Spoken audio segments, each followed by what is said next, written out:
नमस्कार, मैं विष्णु शंकर। भारतीय नौसेना जोर शोर से अपनी ताकत बढ़ाने की कोशिश में जुटी हुई है। पिछले 5 दिनों में आज दूसरा मौका है जब किसी युद्धपोत को नौसेना के बेड़े में शामिल किया गया है।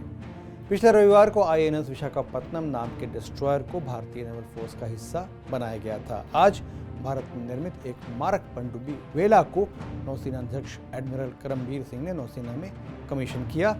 ये भारतीय नौसेना के P-75 प्लान की चौथी पनडुब्बी है। वेला का होम बेस मुंबई है और नौसेना के पश्चिमी कमान का यह हिस्सा होगी। वेला नाम नया नहीं है। भारतीय नेवी में 1973 और 2010 के बीच इसी नाम की एक पनडुब्बी शामिल थी।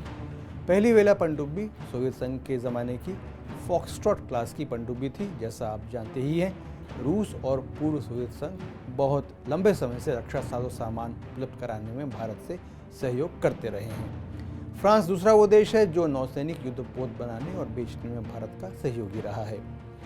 असल में नई वेला को काफ़ी पहले नौसैनिक बेड़े में शामिल हो जाना चाहिए था, लेकिन कोरोना वायरस महामारी के चलते इसके सी ट्रायल पूरा होने में देरी हुई और विलंब के बाद आज वेला फिर भारतीय नौसेना का हिस्सा बन पाई। वेला की लंबाई 67.5 मीटर, ऊंचाई 12.3 मीटर और चौड़ाई 6.2 मीटर है। सागर के भीतर इसकी अधिकतम स्पीड 20 नॉट यानी 37 किलोमीटर प्रति घंटा और समुद्र की सतह पर 11 नॉट यानी 20 किलोमीटर प्रति घंटा है। इस पनडुब्बी में 8 नौसैनिक अफसर और 35 नौसैनिक एक साथ तैनात किए जा सकते हैं। ये एक डीजल इलेक्ट्रिक पावर्ड आक्रामक पनडुब्बी है जो सभी तरह के नौसैनिक ऑपरेशन में हिस्सा लेने में सक्षम है। ये सी डिनायल और एक्सेस डिनायल रणनीतियों को बखूबी निभा सकती है। सी डिनायल का मतलब दुश्मन के युद्धपोतों को सागर का इस्तेमाल करने से रोकना और एक्सेस डिनायल का अर्थ प्रतिद्वंदी को समुद्र, आकाश और या ज़मीन के किसी हिस्से से गुजरने या कब्जा करने से रोकना है। वेला समुद्री सीमाओं की निगरानी, पानी की सतह पर तैरने वाले दुश्मन के पोतों और पनडुब्बियों को निशाना बनाने, बारूदी सुरंग बिछाने और इंटेलिजेंस एकत्र करने जैसे रोल निभा सकती है। वेला में 4 MTU 12 volt 396 SE84 diesel engine और 360 बैटरी सेल है जो इसे चलने की ताकत देते हैं। इसका बेआवाज़ प्रोपल्शन मोटर स्थायी रूप से मैग्नेटाइज्ड है।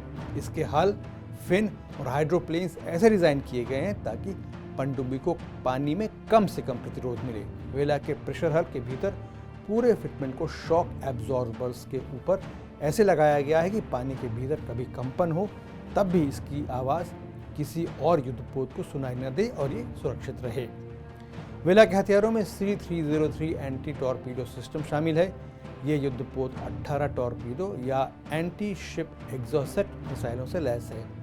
टॉर्पीडोज ले जाने के स्थान पर ये 30 बारूदी सुरंग बिछाने में भी सक्षम है। अब जानते हैं कि P-75 यानी प्रोजेक्ट 75 प्लान क्या है।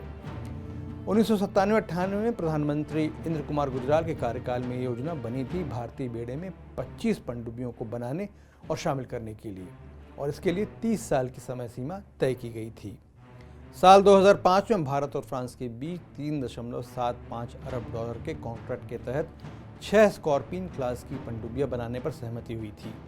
भारत की तरफ से मज़गांव डॉक्स लिमिटेड और फ्रांस की तरफ से DCNS, जिसे अब नेवल ग्रुप के नाम से जाना जाता है, इस कॉन्ट्रैक्ट के पार्टी थे। परेशानी की बात यह है कि P-75 प्लान विलंब से चलता रहा। इसकी एक बड़ी वजह फ्रांस की कंपनी की तरफ से ट्रांसफ़र ऑफ टेक्नोलॉजी पर उदासीनता दिखाना रहा, जबकि ये ट्रांसफ़र कॉन्ट्रैक्ट का महत्वपूर्ण हिस्सा था। देरी के चलते इस कॉन्ट्रैक्ट के अंतर्गत बनने वाली पहली पनडुब्बी INS कलवरी नियत समय से 5 साल बाद 2017 में ही भारतीय पनडुब्बी बेड़े में शामिल हो पाई। इसके बाद INS खंडेरी और करंज को कमीशन किया गया। वेला इस कड़ी की चौथी पनडुब्बी है। 5वीं INS वागीर अभी सी ट्रायल कर रही है और INS वागशीर अभी निर्माणाधीन है। भारतीय नेवी में अभी कुल मिलाकर सभी प्रकार के 130 युद्धपोत हैं। भारत की योजना साल 2027 तक 170 जहाज़ों का बेड़ा तैयार करने की थी, लेकिन ये प्लान देरी से चल रहा है। अब भारतीय नौसेना 15 साल की एक योजना पर काम कर रही है, जिसके अंत में भारतीय नौसैनिक बेड़े में 170 से 200 युद्धपोत होंगे।